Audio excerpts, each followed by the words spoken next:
बोल, राधे राधे बोल, राधे राधे बोल, राधे राधे बोल, राधे राधे बोल, Radhe Then you'll come here and Radhe celebrate, no? बोल.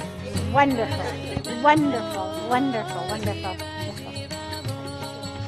शिव शिव बोल, शिव शिव बोल, शिव शिव बोल, शिव शिव बोल, शिव शिव बोल, शिव शिव बोल.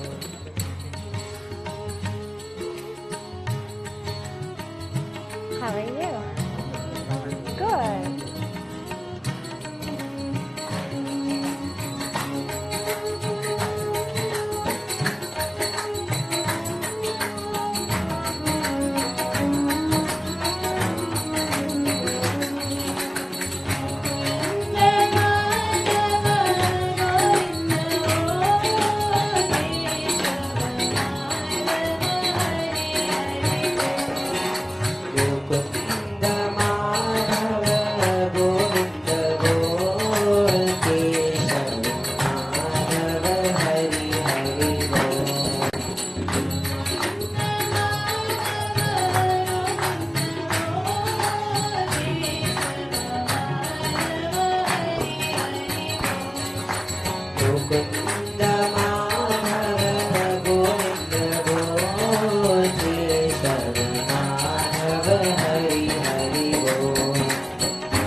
Welcome to satsang.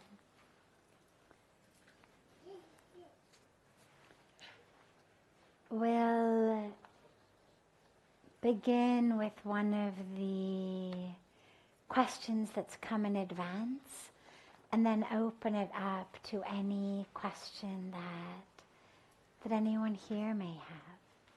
You can sit in front, sweetheart, if you want. Or you can take Mom's chair. There you go. Either way.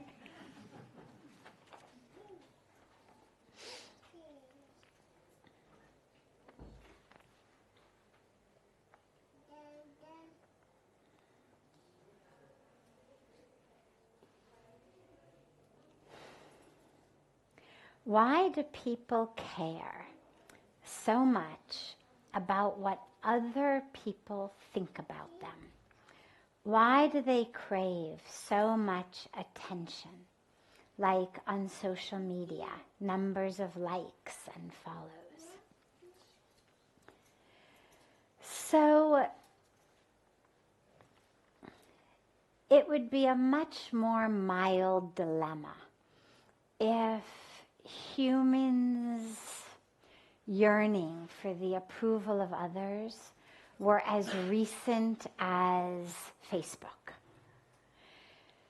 Things that are very recent are very easy to undo. But the yearning for the approval of others, the sense of, oh, what's this one going to say about me? What's that one going to say about me? That's been going on long before there were likes or follows on social media. It's been going on long before we had any of the technology that we have today. The concept of knowing who I am, of an identity, is of core importance to us. The crises that we face, when you talk about identity crises, the crises are all about who am I? And when we don't know who we are, we look to the outer world to tell us. And so craving people's attention, craving people's approval, it's not just so much that they should like me, it's that I am what people think of me. Look for a moment at this.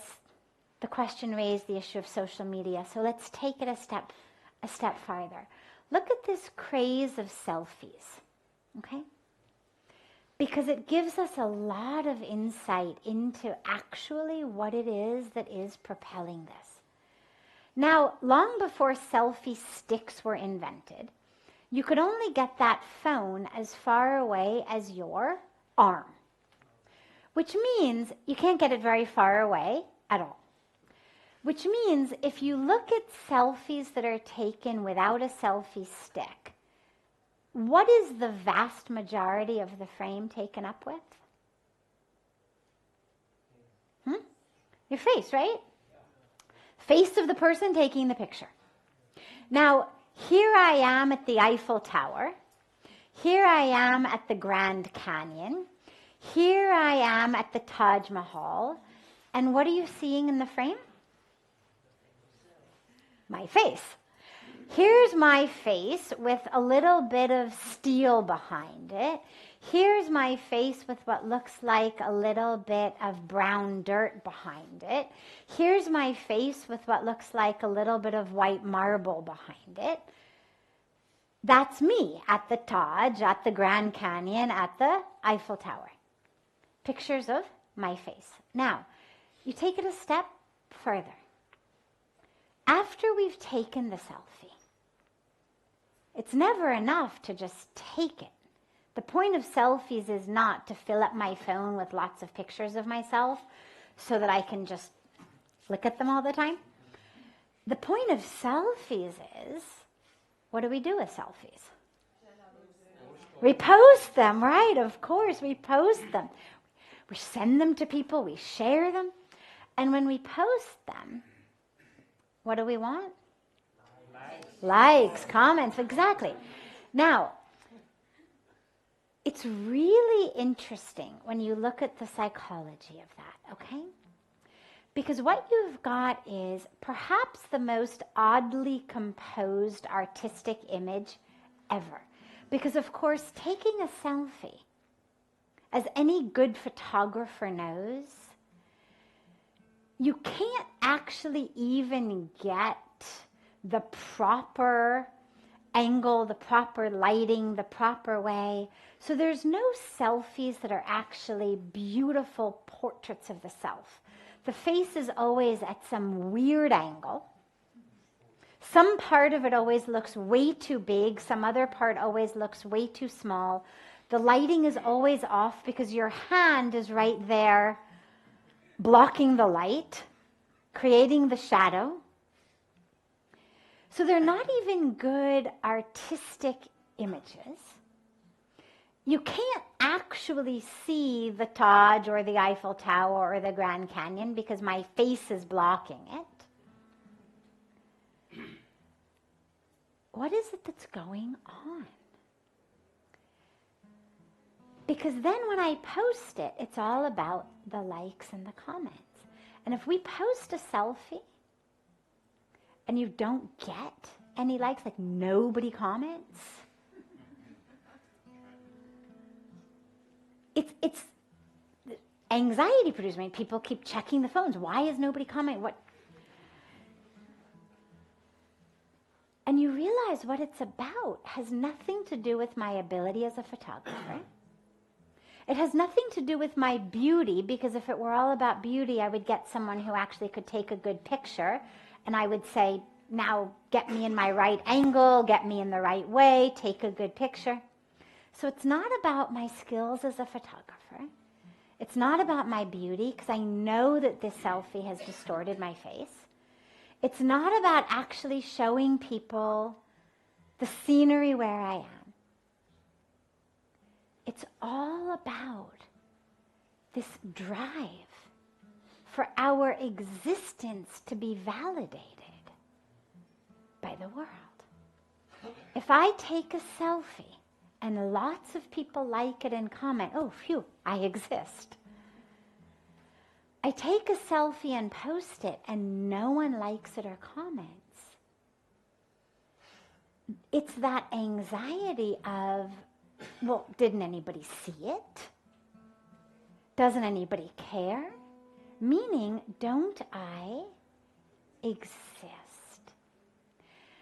And this is what's at the core of wanting people's approval, of caring so much what other people think, because if I don't know who I am building who I am out of the bricks of how you respond to me. So you look at me with love. Well, I get to put the worthy of love brick in the temple of self-identity. You say to me, oh, you are so beautiful. I get to put the brick of beautiful in my temple of self-identity. You say to me, you are horrible and awful. And I put the brick of horrible and awful, the brick of shame, the brick of not enoughness, not rightness, in that temple of self-identity. And so I need you to approve of me, because those are the bricks with which I am constructing my sense of self. And so when it starts to look like a life or death matter to get people's approval, when people around us seem to care in a way that doesn't make any sense to us, what the neighbors think, what so-and-so thinks, what... Realize it's not about that person. It's that that person is a brick. And of course, the people who are close to us are bigger bricks. It's not a temple of self-identity with all equally sized bricks. We all decide who we're going to give the big bricks to. So usually the big bricks are parents, right? You had parents who said, you were wonderful, you're divine, you're worthy, you're whole, you can do anything, be anything. That's a great brick. A pillar of a sense of self. But you have parents who in their own struggle to be young parents and figure themselves out and their lives out at the same time weren't able to give you that, you end up with a big brick of not enoughness, a big brick of not rightness, a big brick of should have been something elseness. And this is where it matters so much to us. But of course, the solution is not, I need to surround myself with people who tell me that I'm beautiful and worthy of love and good enough and smart enough, and because that just limits my freedom. That limits the people I can be with. It limits the places I can go. It limits what I can do. Because if I need to do well to feel good about myself, well, I can't take any risk. I can't learn anything new. I can't make an utter fool of myself. Because, oh my God, then people are going to laugh at me. And the temple of who I am is going to crumble. And so I actually end up being stuck and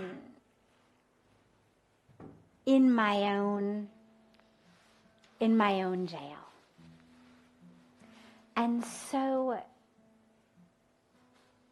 it's really important that we become self-evident to ourselves. That it's not about what do other people say and do. It's not how do other people look at me. It's not I'm worthy because someone says I'm worthy, someone approves, someone likes, someone loves, someone follows, someone comments. It's I'm worthy. Because who I am is divine. Because that, of course, creates the other problem. If you start saying, well, I'm worthy because I'm generous, I'm kind, I'm good, I'm honest. Well, then on the day that I'm not so generous, on the day that maybe I wasn't as kind as I could have been, or as honest as I could have been, I'm not worthy. So the goal is not substitute the bricks of other people saying you're worthy because of what you do with bricks of my own worthiness because of what I do. But it's a substitution of worthiness based on what you do to worthiness based on who you are. Worthy because I am divine. Worthy because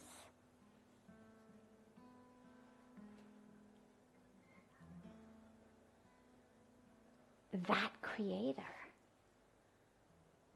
that power of creation, that energy, that consciousness, that love that makes flowers blossom and trees give fruit and rivers flow and caterpillars become butterflies and all of that extraordinary, the energy of the universe is within me.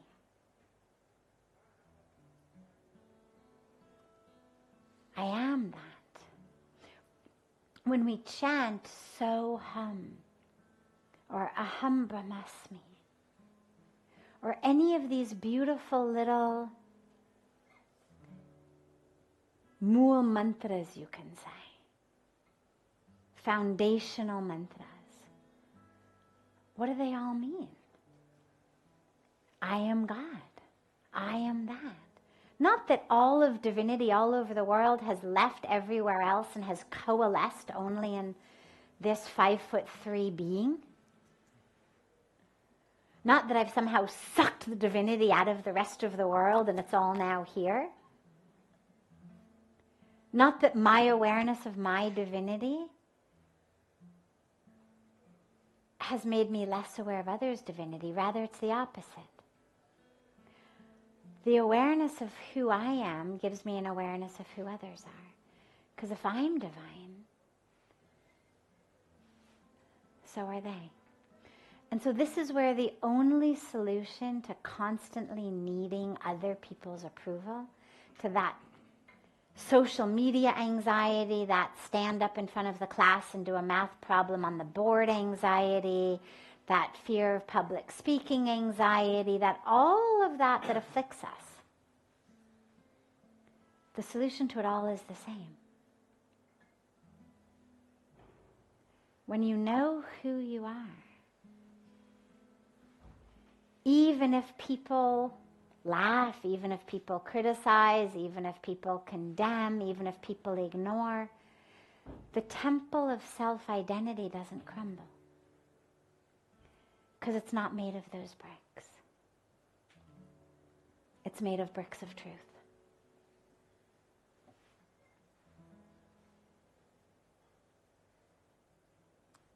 So before taking any of the other questions in advance, I'm happy to open it up if there are any questions here.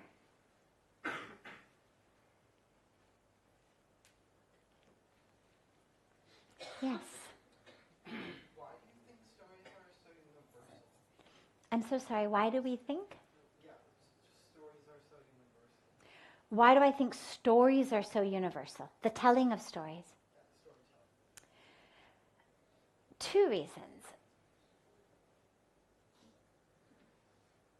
Telling our own story is something that's universal because we write it as we tell it. The science of memory tells us actually that we don't remember things nearly as well as we think we do. There's all sorts of wonderful scientific evidence about actually how bad our memories are, which matters only in things like eyewitness criminal cases. So you've got somebody who comes on the stand who says, I saw him do it. Well, what we know about courts of law is that an eyewitness is basically the strongest piece of evidence that you can have in your favor or against you. If someone says, I saw him do it, you can be pretty sure a jury's going to convict. If someone says, I saw him somewhere else, like I was with this guy 100 miles away from the crime at the time of the crime, jury's not going to convict. They're going to say, this eyewitness saw him somewhere 100 miles away. So memory matters. But what we now know is our memory, horrendous. We think we remember things, but we actually are creating them as we go along. And so storytelling, when we tell stories, what it does is it helps us make sense of our own story. It helps us create meaning, because what matters, unless you're an eyewitness in a murder trial, what matters is the meaning to you much more than what actually happened. We waste a lot of energy in life in our arguments with people over what actually happened. That's not what you said. Yes, it is. No, it's not. Yes. What does it matter? What matters is there isn't love in this moment. Two people who theoretically love each other are at each other's throats over who said what when. They're both staunch in their memory. What matters much more than actually who remembers it right is how can we get back to love in the moment. Not who gets proven right. Because those things literally only matter in places like murder trials. Did you actually see him? So for our lives, the telling of stories enables us to make sense of what we remember. As we tell it, it's changing. Not purposely. It's not that we're purposely telling stories, but just due to the science of memory and the science of the brain and how it works and what imprints and what doesn't. It's going to be slightly off, but that's okay. What matters is its meaning for us. And so as I tell stories, particularly in sacred places, particularly with people in an environment where the ultimate goal is not gossip or drama or histrionics, but the ultimate goal is an unfolding and an opening. it enables us to tell our story in a way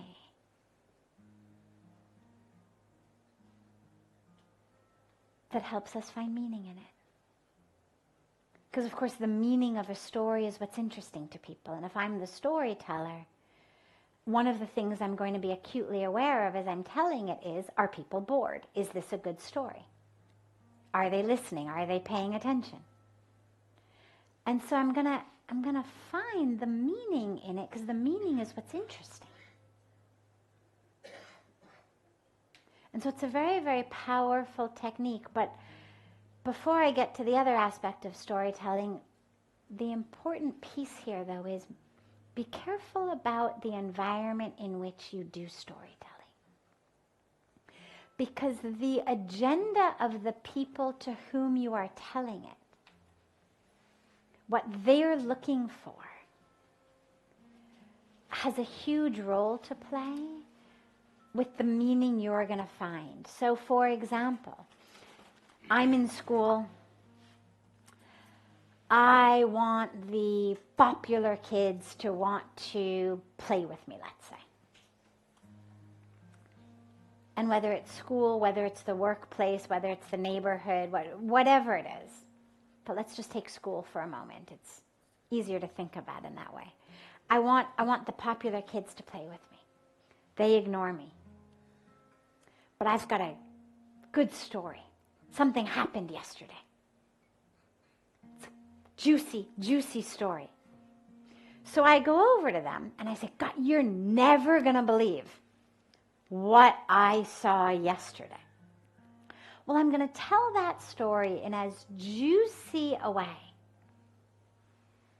that in most of our lives means it's negative about someone else.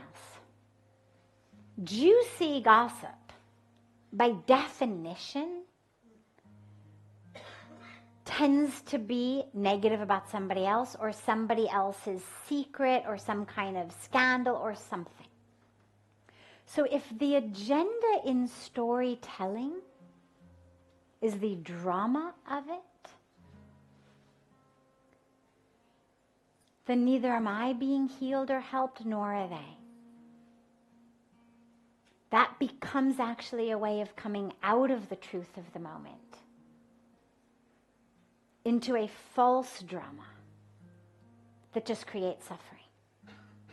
The power of storytelling and the reason that it has survived universally for so long and across religions and races and cultures is when we tell our own story and we tell it in a place where the agenda is healing and growing, I'm able to tell my story in a way that's safe.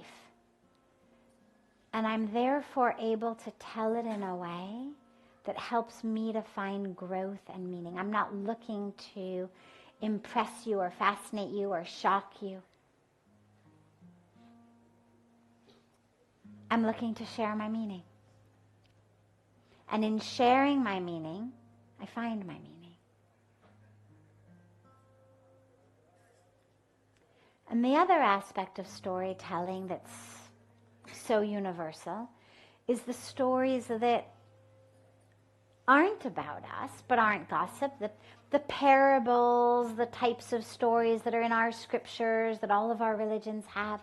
And we tell those, and those are so universally popular because we remember them. If I want to share a teaching,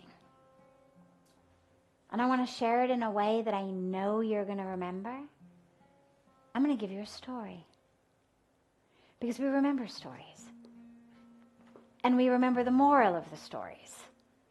And so they're a fantastic teaching tool as well. But the question to ask ourselves is, rather than just theoretically or philosophically wondering about stories, is, what's my story? What's my story? I'm going to give you two questions to ask yourself. The first question is, how do I usually tell my story? The second question is, how else could I tell my story? Because most of us move through the world with a particular personal drama. It's our story. And we share it. We share it a lot. They tend to be stories of pain, stories of suffering. And at some point when we're telling them, we tell them to open ourselves with people. But along the way, we end up identifying ourselves so fully with that story that we can't break out of it. And that becomes very, very dangerous. And so the question to ask yourself is, what's my story? In terms of how I usually tell it? And how else could I tell my story? What's the alternative? Because how I tell it is how I live it.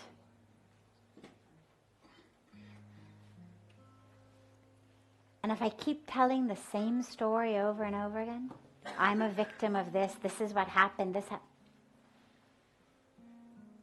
what I live as. And if I change that story, I change my life. And that's something that's open to all of us. When I shared my story with Pujya Swamiji for the first time, he looked at me and he said, "Are you going to take that to the grave with you?" I was 25. I was like, no, of course not. And it was a good story. Really good story. Interesting. Dramatic.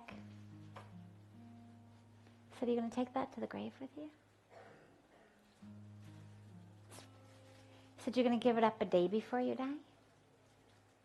A week before you die?"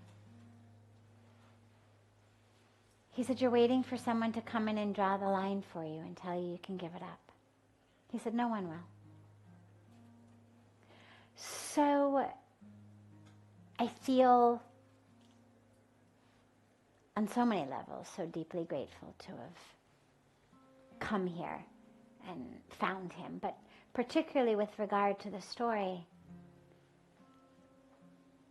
being in a world of psychology, we are stories. It's all about the story.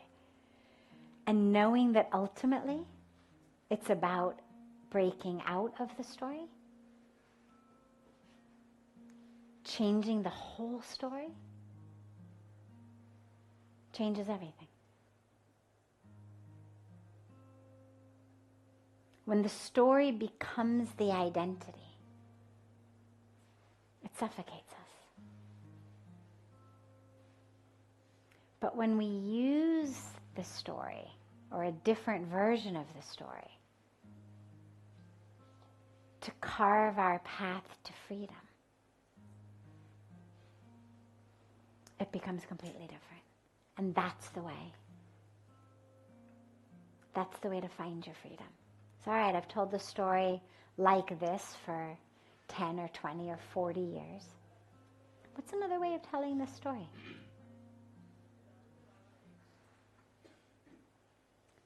Ask yourselves that tonight. How else can I tell my story?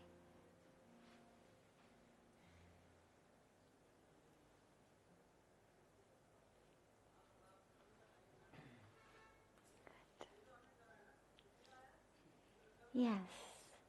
Last question. Can you please throw some light on the rebirth? Because Hinduism believe in rebirth, but I come across many people who lead very virtuous life, still do not believe in Sanchit Karma, because they say, how will we get to know that what we are doing good at present, I will be benefited in my next life. So, please. So, how do we know that the good I'm doing now is going to benefit me later on? right? I mean, we say, as she said, Hindus believe in rebirth. We believe that what I do in this life, I'm going to reap it in the next life. But how do I know? Like, what's my guarantee?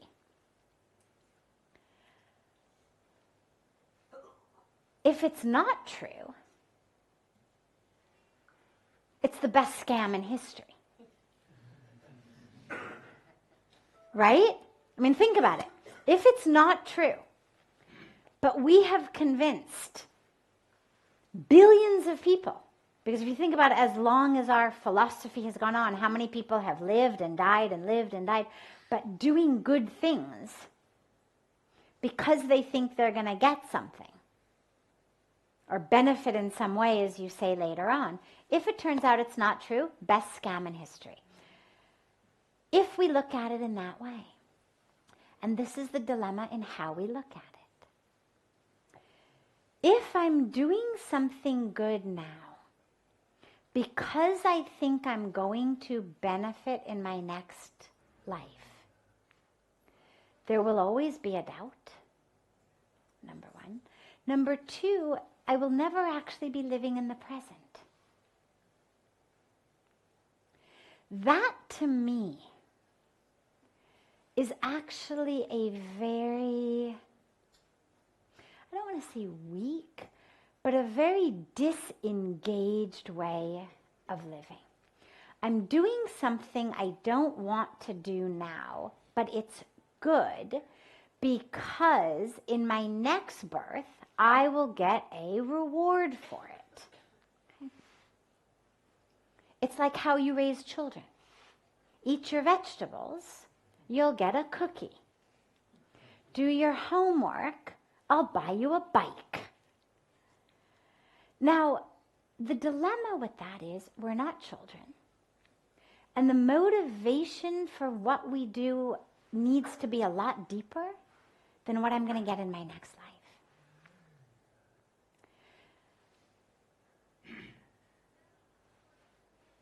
If the sole reason for why you're doing what you're doing is what you're going to get in your next birth, take a good look at what you're doing.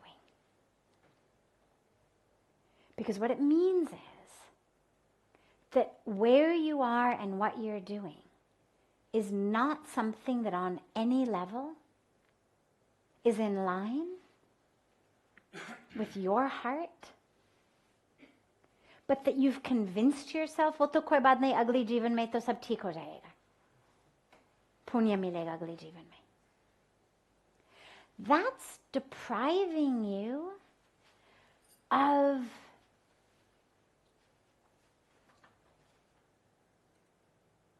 who you are supposed to experience in this birth.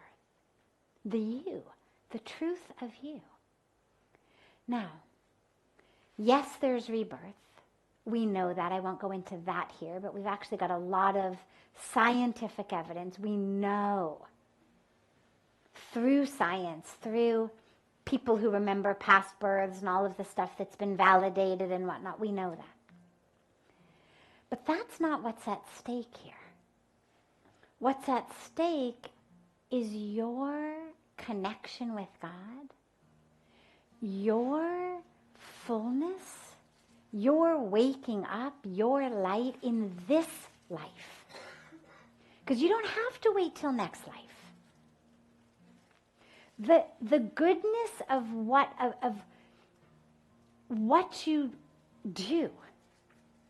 Yeah, sure, you plant a seed.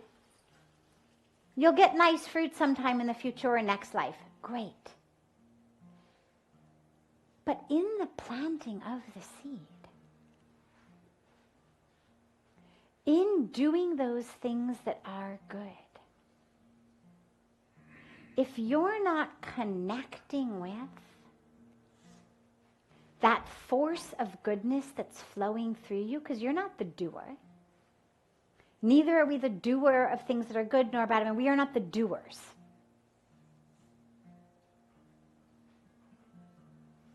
It's grace. It's the divine flow when it's right.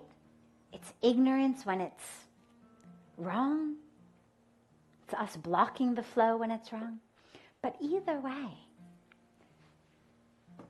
the whole point is for us to realize we're not the doers.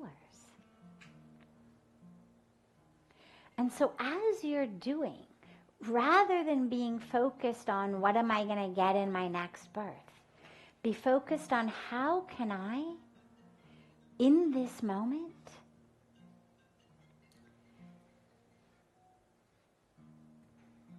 connect with the power of goodness, the flow of the universe. How can I be a tool in the hands of the divine while it's doing? It's not what am I doing. It's about being that tool in the hands of God. Because of course, if you're going to reap what you sow in your next birth, that means you've got to come back for it. And the other big thing that Hindus really believe is that ultimately the goal is to be free of this whole cycle. So it's not about sticking things in a bank account that you're going to come and be able to take out in the next birth. It's not like squirrels, burying nuts for the winter. The whole point is, in that philosophy, is to actually not have to come back. But the only way to do that, as Lord Krishna explains so beautifully when Arjun says, well, if I do the bad things, I'm going to have to come back and reap the bad karma. I do the good things, I have to come back and reap the good karma. How do I get out of this cycle at all?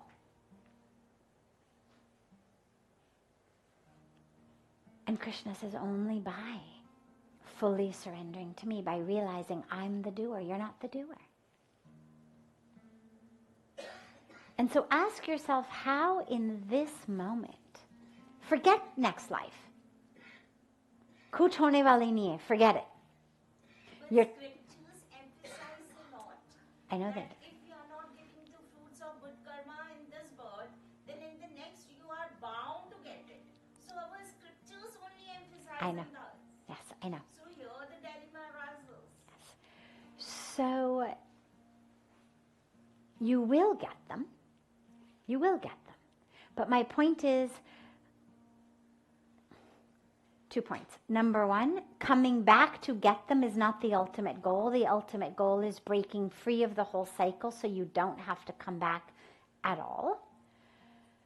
But while you are doing the karma, when I say forget it, hone wali nahi hai, it doesn't mean ki actually hone wali nahi hai. What it means is from your mind, assume you're not going to get it.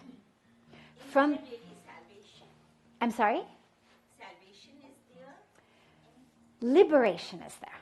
Salvation implies that you need to be saved. The only thing you need to be saved from is the belief that you are not already full and whole. The only thing you need to be saved from is the games of your own mind. But we think about it as liberation rather than salvation. Because the ultimate goal is not you've been whisked up and saved, but you've been freed. You've been freed. That's why we talk about moksha. Freedom. That freedom comes,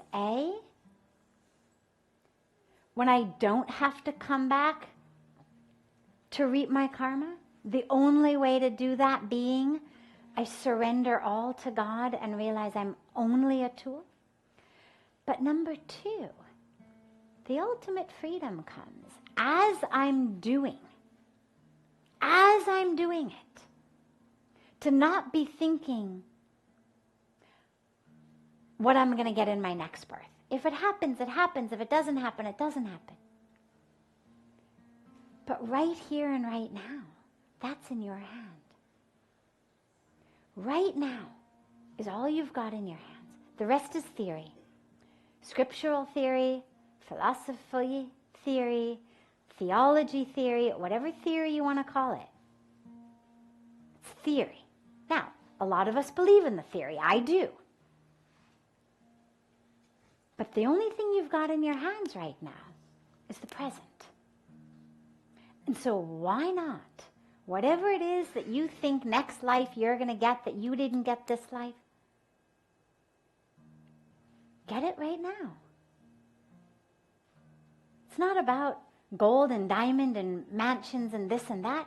It's about the greatest gift, the greatest boon, the greatest blessing is awakening. And that is something that every one of us, regardless of what's in our karmic bank account, that's something that is available to every one of us in this moment. Then, either way, you are saved. Because if in the next birth you get nothing, well, at least you attained fullness, full enlightenment, awakening, full consciousness, full light, full truth in this birth. So you're not waiting for anything anyway. And if in the next birth you do get something, fine. So be it. So be it. Whatever comes, whatever comes. But this moment, in your mind, think this moment, this is what you've got. And the only thing you've got in your hands is your ability to step into that opportunity to wake up. You can stay asleep, in which life is about rewards and punishments, and good and bad, and success and failure, and wealth and poverty, black and white, likes and dislikes. Or you can wake up from that world